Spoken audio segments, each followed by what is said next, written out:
Delivers, paano nga ba natin may babalik ang sarili natin sa success na meron tayo dati?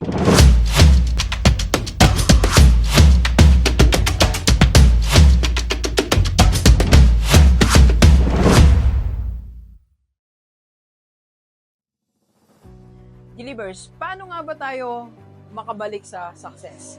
Di ba dati, meron tayong magandang career? So ngayon, wala tayong trabaho.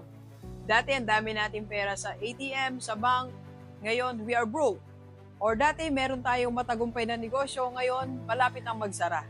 O dati, masaya tayo, pero ngayon ang buhay natin, parang ang lungkot-lungkot na natin. Dati, ang sigla-sigla natin kumilos, pagising natin, itong gagawin ko hanggang gabi, active na active tayo. Ngayon, nawalan ka na ng gana. So, ang tanong paano nga ba natin may babalik ang sarili natin sa success na meron tayo dati? Kasi it's possible Naging successful ka na before So, pwede mo pa rin gawin ulit yon. So, anong gagawin natin? 3 steps. First, dapat i-acknowledge mo kung nasan ka ngayon. Dapat i-acknowledge mo that currently, you are broke. That currently, bankrupt ka. Currently, malungkot ang buhay mo ngayon. Mag-isa ka. Wala kang pera ngayon. Dapat tanggapin natin yon. Umalis tayo sa denial stage. Yung mahirap ka na, ayaw mo pa rin tanggapin.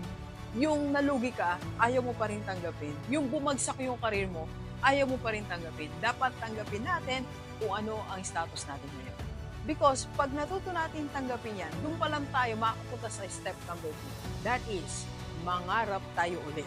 Hindi ka makakapangarap ulit hanggat hindi mo na-realize na bagsak tayo. Na wala na tayong success. Pag na-realize mo lang yan, doon ka lang mangarap.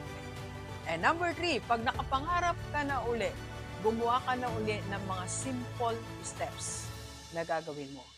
Pwedeng iba na sa ginawa mo dati bago ka nagtagumpay. Kasi ngayon, sasabihin ko sa iyo mas madali kang makabangon ngayon. Mas madali kang makabawi ngayon.